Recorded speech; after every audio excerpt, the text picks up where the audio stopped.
This is my 1991 GMC SyClone, a very small pickup truck that was literally faster than every single other car built in 91, and the fastest pickup truck for the next 30 years. It took a 700 horsepower Ram TRX to take this thing out. They made less than 3,000 SyClones, and as a proud owner of a GMC Typhoon, its SUV brother, I could not be happier with my purchase of the SyClone, and this is a 60,000 mile truck, a truly rust-free truck. So she's got great bones, but that doesn't mean it's without its issues. Which started during my first drive with a bad oil leak, and then continued right after I paid for it with the truck not wanting to start all the time. Did I get that check back, Craig? Luckily, the oil leak was because the turbo drain hose had a cut in it. It was actually coolant hose. So I found some oil-rated hose in the shop and fixed that, and the starting issue was a bad starter, so I upgraded to a factory mini starter so the SyClone would fire up every time. Everything was going great until I decided to take apart the top end of the engine to reseal it and restore the engine bay. And after removing the intake manifold, I found some abnormal wear on the camshaft and the lifters. So I had a decision to make: run with the old cam or get a new one. And you guys know I love my SyClone, so I bought a new one. So let's hope I don't find anything else, because I painted everything you can see under the hood of this thing, and I'm dying to put it all back together. So say a little prayer, do a little dance, or hit that subscribe button to wish me luck, especially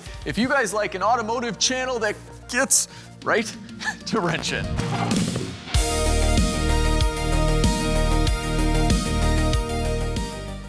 All right, here we are under the hood of the SyClone. Yes, it looks a little messy, but don't you worry, this is all gonna be put back together, and it's gonna look amazing when we are done. But the first step in replacing the camshaft is probably to get the old camshaft out. I've read things online, it's debated, but most of the time you should take the old cam out before you put the new one in. Yeah. And to do that, we have to remove this front balancer.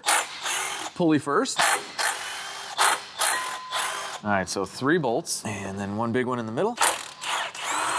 There we go, there's our pulley. Don't fall, stay. All right, here she is, actually looks pretty good. Next, we're gonna pull the balancer, so I've connected my balancer removal tool. We just have to tighten this, and it'll pull the balancer right out. All right, this thing's almost off. There we go. All right, I'll remove the tool, and there we go. Our balancer is off, and you can see inside that this is keyway. That's beautiful. There's the key on the crank, and yes, if this looks familiar, this is basically a Chevy small block, just the V6 version. And if you guys have been around for the Camaro series, a lot of this will look very familiar. I think it's the exact same timing cover on the V6 and the V8. You know, we're repainting this guy. Now let's remove all the 3 ace bolts. We'll take a look at the timing chain, see if that needs to be replaced too. Dropped one of them, darn it. Almost made it home free. Okay, can I just yank this off? I'm gonna most likely replace this front timing cover, these really thin steel ones. You don't know if they've been bent up or what the history is, and they're very, very cheap, and obviously this doesn't look the best. But here we go. Yeah, some play on these is normal, but yeah, this, if you split it between the 2 sides, not a big fan, not a big fan. So yeah, we'll definitely replace the chain. This stuff can't be that old, right? I don't know, but I'm not taking any chances. We're this far. Before we remove the timing chain and gear, gotta remove all these lifters, which means the rocker arms need to go. So let's go around loosening these guys up. And I wonder if these were not set properly. I don't know. I was able to spin these push rods like really, really easy. We tested this one with both of them closed, and I don't think they were at 0 lash. Now we can go ahead and pull off these rockers. Did I seriously miss that one? There we go. And I am keeping these in order. Pop out the push rods as well. And so I'm laying everything out on the table. So this will be driver's side, front to back. So cylinder 1, 3, 5. And then we'll remove these guys. Since we're replacing all of the lifters, it's not important to keep these in any kind of order. I'm very curious on their condition though, because that wears a little weird. But I must say the bore for the lifters, it looks fine. These could have just been really, really cheap Chinese lifters, who knows? Yeah, I don't like this side-to-side play at all. We'll test it against the new ones. They feel smooth, just like the cam. Like it looks bad, but it feels fine. I don't know. I have all of the lifters out, and these 2 stand out. They're different than the rest. I can pretty easily push the plungers down. And keep in mind, this engine was ran not too long ago. So the rest of them are gonna be pretty solid. That's actually normal on an engine that just ran because these pump up with oil. So, I mean, they're not solid. I'm just not emitting as much force as the engine does, but by hand, if you have a brand new lifter with no oil in it, you can move it sometimes, but once they pump up, they should feel pretty solid to you. And these are just super loosey-goosey in there, so I'd venture to say these were on their way out. I really do think these are just cheap lifters. Hang on, world's quickest car giveaway promotion. I am going to be giving away my GLS 63 AMG, and it's super easy to enter. Just go to LegitStreetCars.com. I'll drop a link down below. Buy anything on the site, and for every $1 you spend, you get 1 entry point, except for a limited time when you buy my Made in the USA Legit Street Car Shop wipes, you get double the points. And when you buy any of my stickers, that automatically doubles anything else that you put in your cart, including these, so that's quadruple the points. You guys are gonna see this in an upcoming episode, but the GLS 63 is almost perfect, and you can win the truck plus $5,000 cash, so good luck, link down below. Check it out, guys, I found a bent pushrod. See this thing wobbling around? This should be perfectly straight.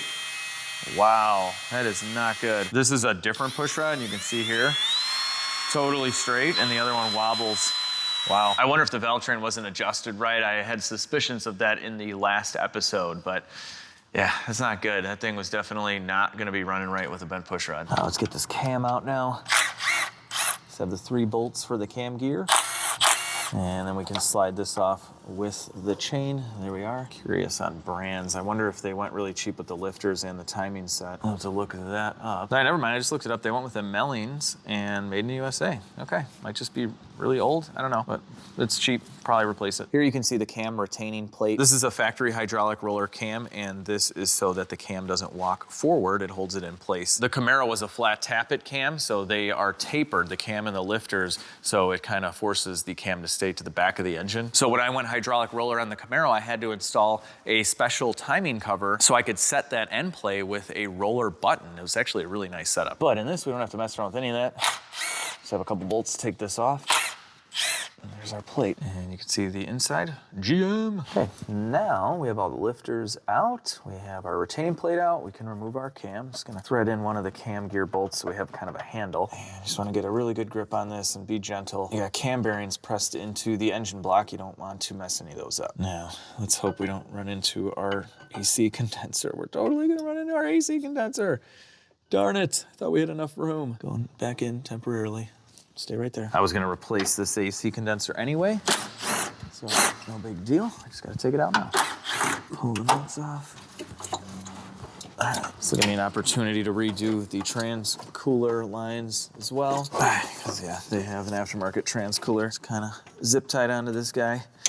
There we go. Yeah, I'm not a big fan of putting these zip ties through the condenser. It can cause leaks, and yeah, we gotta redo that. But now we should have room to remove our cam. Oh my God, seriously, the core support is in the way. All right, I'm taking my little handle bolt out. It's gonna barely come out. Guys, look at this. We're hitting the core, and look at how close this is. Should be able to sneak it out though. Okay. So crazy. All right, here is our questionable camshaft. Yeah, it sure doesn't look good, but it feels fine. Whatever, I'm gonna get a new one anyway. Well, that was quick. I found something else that's kind of catastrophic. Great. We got the cam out, and take a guess. Take a guess, people, what I found right now in the comments before, I tell you. All right, that's enough time. These cam bearings, they are not good. That's bad. That one literally has a straggler piece of metal just coming off of it, and you can see it's completely worn out. It has that gold color. That cam bearing is very, very bad. And I'm gonna venture to say the other ones aren't the best either. I wonder if there was an end play issue. You can see the wear here. Yeah, I don't know. Depending on what your end play is, if you need to, you can adjust it using shims here. And I wonder if they totally messed that up. Yeah, I'm glad I took this out, guys. It's crazy. This thing ran and drove great. Like, just hearing it, I would have never thought there was any issues, and this is kind of just what happens when you buy an older used car and you think it's good, and then if I drove this for 2 weeks, we could have had some serious issues, and then that's where you get into sticky situations when you buy a car. It's like, whose fault is that? Some person probably wouldn't have known if they owned this Cyclone. Like, I don't believe Craig knew anything of this. He was a great guy. It was just a car that was sitting around for a long time. So yeah, it's just a shame. I got to figure out, are we going to pull this engine? We could technically do cam bearings, but now I'm freaked out with the bottom end. What do those bearings look like? Was that assembled properly? I don't know. Well, I've made a decision. The engine's coming out. The engine is coming out. I need to check that bottom end, and it is a nightmare to get the oil pan off. So I'm just gonna pull the engine, call it a day. So anyway, hood's coming off. I'm gonna remove this front crossover. I think this might get in the way when we're pulling the engine. Yeah, it looks like it's coming easy, but I had to do this by hand. They were very tight. Out. There we go. Well, that's out. I gotta get rid of all this wrap. It's soaked up a bunch of oil and stuff. It's pretty nasty. All right, front drive shaft coming out. So many parts. So many more parts. Engine mount bolt coming out. Oh, there we go. Come on out, buddy. So close.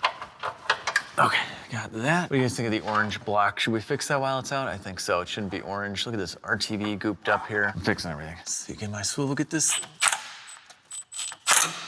All right, so that is the last transfer case bolt that I have. I'll thread that out. These are a pain to get to. Okay, there's 5 of these guys. Okay, I did drain this, but we're gonna lose some trans fluid.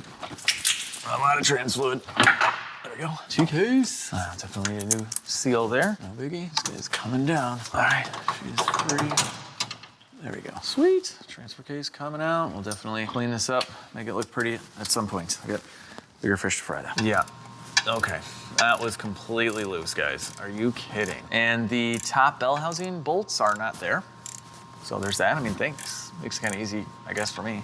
I think I'm gonna separate the trans and engine. I'm gonna take the trans out, but sometimes it's easier just to separate the two and then pull the engine by itself. So maybe we'll go that route. I just pulled the trans cross member. We're gonna lower this down a little bit, get some more fluid out of it. Hopefully. Okay, not that much. There we go, there we go. Yeah, I don't wanna make a mess. Let's just drop this pan. I'll be servicing the trans anyway. That way we don't get fluid everywhere when we pull this out. There she comes. No drain plug, thank you, GM. Oh yeah. Wow, this fluid is mint though. Look at the fluid in here, it's beautiful. Speaking of fluid, you guys wanna see the oil that I drained out of this thing? It's not the best. So I changed the oil in the last video and then I drove it around the block a few times. This has 5 to 10 miles on it, something like that. I don't see a ton of glitter in it. It's just abnormally dirty. I mean, there's some stuff in there, but I think that might just be like, you know, old RTV or something. But yeah, it's just really, really dirty. I'm so curious to see the bearings in this thing. Bell housing bolts coming out. There's just like a few. Try this out. All right, they're looking pretty good. Coming down with the transmission. The old MD8, that's not what it's called. It's a 700 R4. All right. Disconnected the kickdown cable as well. And we are home free, people. Okay. Yeah, definitely the stock converter, old school sticker. Pretty cool. The old 700 R4 right here. Ooh, more factory goodness stickers. Awesome. This thing works really well. I wonder if it's been rebuilt at some point. The fluid looks amazing. It shifts perfectly. Just needs a little cleaning, probably some paint. We're gonna clean a lot of stuff while everything's out. I ended up removing the hot side of the turbo, so the down pipe will kind of stay there. And I got a little load leveler. This thing is pretty cool. So it's set up perfectly. So we'll crank it up. See what we're gonna run into. So far it's lifted off, that's good. Caught on the differential right now. It's gonna go straight up. Okay. I think we are clear of the diff, which is nice. Of course, we're gonna dump a bunch of coolant on the ground, that's okay. Wouldn't have it any other way. Okay, cool. All right, she's coming, guys. We are free and clear. This escalated quickly, didn't it? I thought I was just putting a new cam in it. Yeah, we are clear. I got this on a weird angle so we can kind of position it around the diff. The diff is a big issue. Actually, the diff is one of the reasons why I'm just taking this out, because I just really want to check the bottom end. But taking the diff out is a multiple hour project. It's about the same amount of time as pulling the engine. Because basically, if the bottom end is perfect, we're just gonna do cam bearings. And then we'll reseal everything and clean it all. It'll be good that it's out. All right, it's coming out. Cyclone engine. Man, it ran so good. This is crazy. I can't wait, I gotta get this pan off right now. At the moment, I don't have an engine stand because I got my engine back for the Corvette. We'll get to that, lots of engines going on. That's the last one. Okay. There's our oil pan. Doesn't look horrible in here. I don't see any glittery stuff. There's the bottom end. So far, everything looks fine. Cylinders look good. I mean, that one cylinder looked good that I could feel 10% of. It's very clean. This definitely was rebuilt at some point. Did this get a brand new crank too? Yeah, there's some writing on there. I might have gotten a brand new crank. All right, anyway, we got this rod cap is just staring at us. I gotta take it off. They used ARP main studs, so that's kind of cool. Now let's crank these loose. Yeah, I'll pull this guy off. What do we got? What do we got? Okay. It's not horrible. Yeah, that's not bad. Crank feels pretty good. I'm gonna pull a main as well. Stud came out there. Okay, yeah, we definitely got some wear. I mean, not bad. Like, just based off of this, I wouldn't condemn the engine, but man, if this was a fresh rebuild of 4,000 miles, I don't know, it's questionable. The crank does look okay though. I put the engine on the stand so we can continue to disassemble because I really think I need to take a look at everything on this engine. We need to take the cylinder heads off and the whole bottom end. Yeah, I would never feel good just putting cam bearings in it and slapping it in. I think at the very least this needs a full disassembly, possibly a whole new rebuild, honestly. Or it could be fine, I don't know, but we need to take it apart. I'm gonna start by taking off the exhaust manifolds and the engine mounts. All right, so there's that. So it does look like this has new freeze plugs in it. Let's open on these brakes. Okay, so far so good. Okay, last one, there we go. No fuss from the exhaust manifold, but it would be sweet to get these coated so they look new all the time. All right, I'll get this side motor mount out. I gotta say the motor mounts are in good shape though. Rubber's still good. These were probably replaced.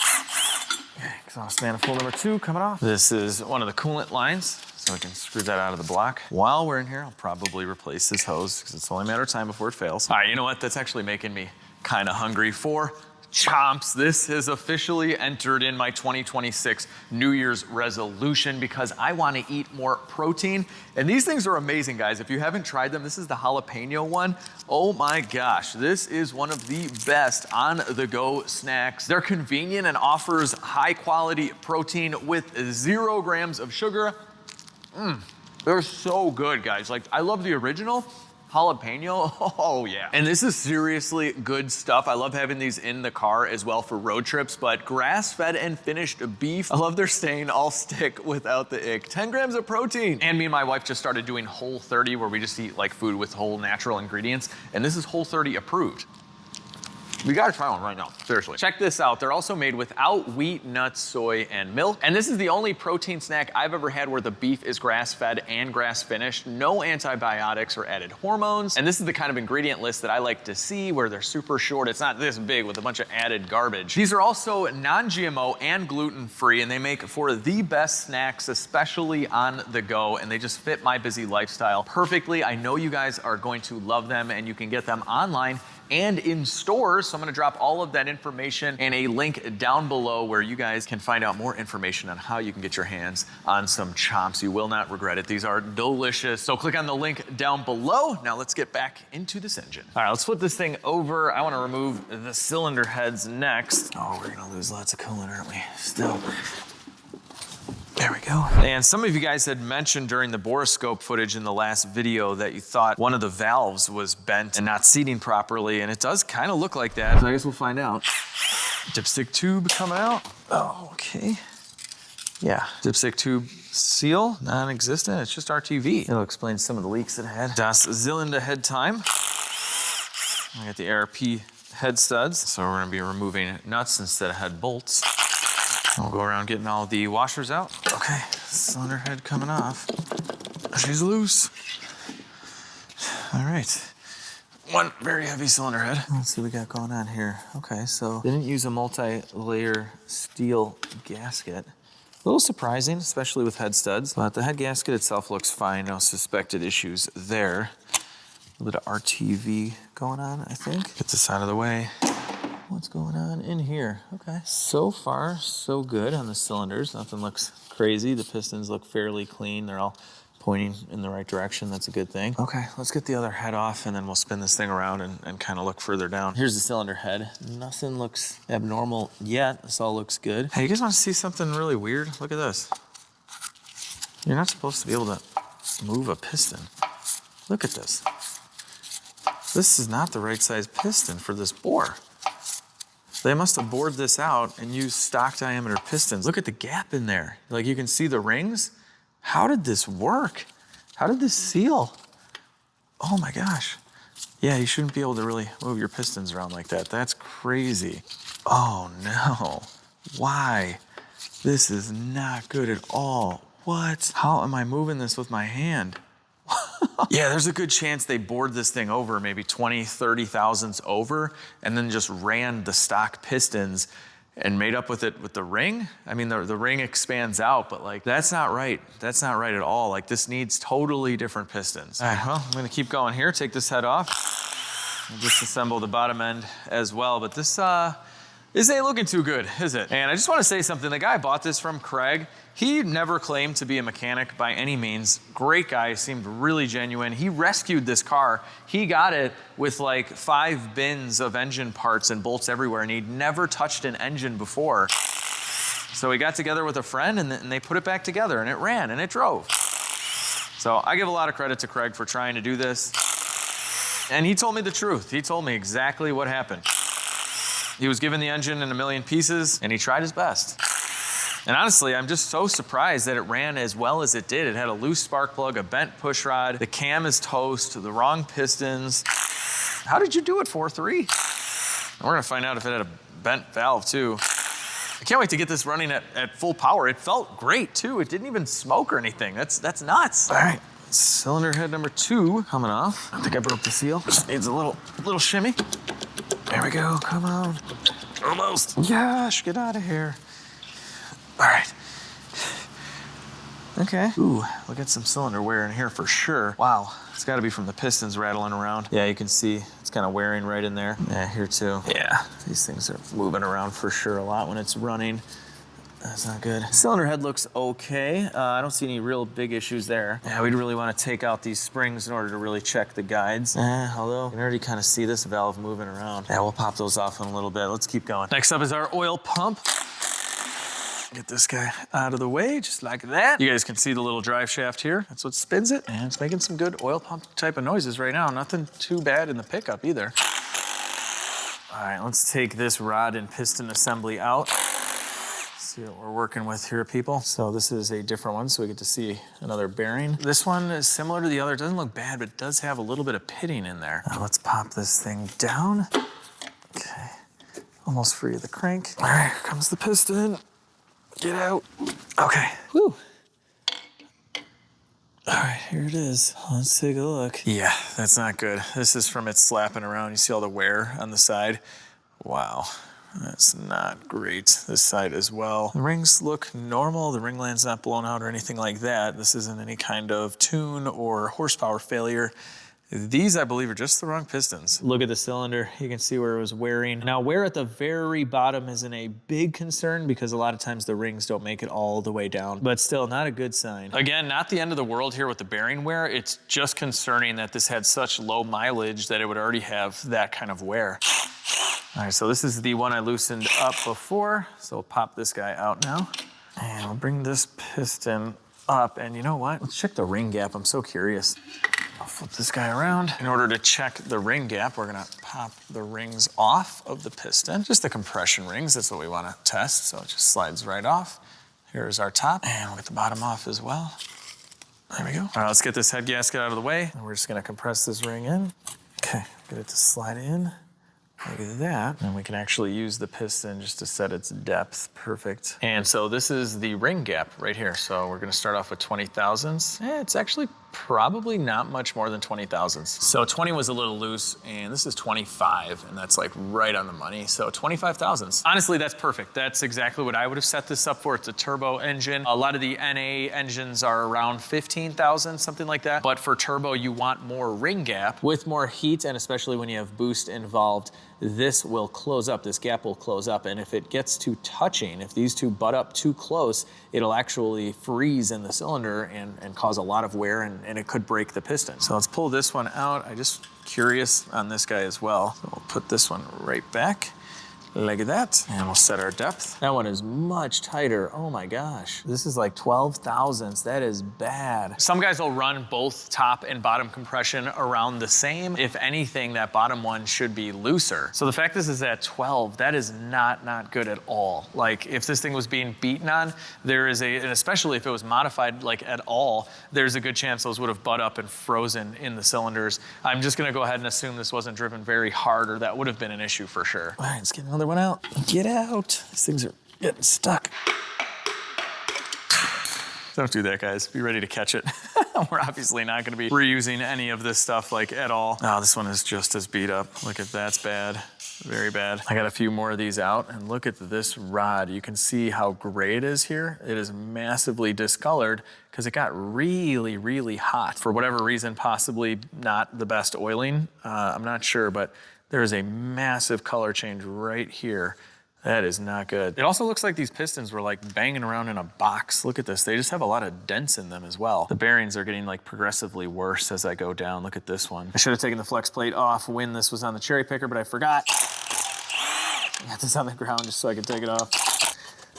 Okay, back on the stand. Now I can take this crank out, but look at this. This is a freeze plug. It looks like they used RTV with it, which I haven't seen it like that. That's a lot. I guess it's sealed, so whatever. Let's get this crank out of here. All right, we're gonna pop this guy off here, like so. So this will have our rear main seal. There she is, so a different rear cover setup on the old 4.3. Couple love taps to get this guy to unseat. There we go. Oh, okay. So this is the big bearing in the back. This is the thrust bearing. It is in very bad condition. I can feel the grit inside. And we'll wipe it out, but this was very, very gritty. You can see all the wear. That's bad. And yeah, the thrust side of the bearing is not too bad, but this feels horrible. Crank spins freely though, I must say. But yeah, eventually that would just eat away at the bearings. Let's keep going. There we go. Also not the best. Here's another one. I think this is the one we took off already. It looks okay. And last one. What do we got? Woo. Yeah, look at that groove. Very nice. Just kidding, that's not nice. Okay, now we should have lift off here on the old crank. So we'll get to see these bearings. And yeah, more of the same. Okay, these aren't too bad. Yeah, these really aren't that bad, but I don't like this one at all. And now with the crank out of the way, we can see that pretty much all of these cylinders have that wear at the bottom. Oh, but more importantly, look at that on the top. Let's flip this and we'll also measure the bore to see how much this has already been bored out. Because there's gonna be a limit. This should be a 4-inch bore, so I hope they didn't go too crazy because then the block can't be used. It's just junk. Yeah, up top does not look the best. I don't know if the rings were starting to butt up in this area. Here's another cylinder. Looks like there's definitely been some heat in here. Oh, and then something else on the cam bearings, probably the reason why they're so messed up. The oil holes are not lined up properly. You can see this one off to the side. There's a hole on the block that feeds oil through there. It has to be lined up or you're not gonna get any oil. Oh wow, look at that groove right there too, crazy. All right, let's measure our bore. We should have 4 inches if it's stock bore, which I doubt this is. But if we're at like 4.005, that would be fine. We can actually go quite a bit more than that. Let's see. So we're 15 thousandths over. Okay, so it should be a 4-inch bore. They went 15 thousandths over. That's totally fine. I've seen these going 30 or 40 thousandths over, so we should have plenty of meat. And the cylinders, they don't look that bad. So if a machine shop went 5 thousandths over just to make sure it was true and straight and smooth and just ready for pistons, we'd only be 20 thousandths over total. That'd be fine. I'm almost positive these are the stock pistons. We're gonna measure them now. So these should be about 396. Yeah, look at that. These are definitely stock pistons. Stock pistons, and they bored out the engine. It's just a little bit too much. Would it have caused, major issues down the road? Yeah, especially if you were beating on it. They're just slapping around too much. That's why we see this wear here. I really want to see if one of these valves is loose and we have a guide issue. I'm just so curious. This is the one I borescoped in the video, and people had said that this was moving back. So let's remove the spring and really check it out. All right, so we have our spring compressor tool. And so this is gonna push the spring down so we can get the keepers out. Okay, get the keepers out with a magnet. There we go. And then we can go back the other way and relieve the spring pressure. Woo! All right, so he's got some spring pressure, that's for sure. And yeah, this is a dual valve spring, and I believe that might be factory. I'm not sure. But here is our valve. It's got a little bit of play. And I'd say that's kind of a lot. It's probably not causing any immediate issues, but this guide was most likely never replaced. Yeah, we're getting side to side here. Let's see how that translates on this side. Yeah, you can see this valve is moving back and forth. That's not good. The heads were probably just put back on when they did their engine rebuild, but this thing is wobbling. And you guys are good. Like, I literally filmed that borescope footage. I didn't really notice it in real time. And then when we go back and do the edit, I watched it again. I still didn't notice it, but you guys did. So good eye. This valve is definitely loose. This thing would need all new guides. The whole cylinder head would need to be serviced at this point to to be trusted. I pulled out the ARP head stud, so this block is completely bare and ready to go to the machine shop. If I decide to send it to the machine shop, I may also just buy a whole new engine. I'm not exactly sure what I'm gonna do here because this is a stock rebuild, so I don't wanna wait forever, which you guys know my luck with machine shops. So I'm entertaining all sorts of options. Brand new engine, send it to the machine shop, maybe even a used engine if it was like really nice and low mileage. I'm just not sure yet. But one thing I am sure about is that we need to move the Cyclone out of the lift area. It's currently doing the, what is it, the Carolina squat? Is that what this is called? I don't know. All right, ready? Oh, this thing is, it's really light. I wonder what happened. This is so easy. So it's going in the wash bay. Oh, I should probably turn. All right. Well, I've already loaded up the back of the Cyclone with all sorts of parts. A lot of new parts too that I've been ordering throughout this project that I'm dying. I'm dying to get it all in there, but now I gotta wait on an engine, so it's gonna sit here for a little while. But yeah, kind of a big tease for me. Luckily, it's all salty and snowy out, so that makes me feel a little bit better. I wouldn't have driven it anyway. But I hope you guys really enjoyed this video. Let me know what you guys would do with this engine, understanding that whenever I send something to a machine shop, it disappears for an undisclosed amount of time. But comment down below, give this video a big thumbs up, share this video with your friends and family, and also subscribe to the channel. It's a free little button down there, and it is the best way that you can support me here at LegitStreetCars with all of my crazy car endeavors. But anyway, most importantly, I hope you guys have an amazing day, and I'll see each and every one of you in the next video.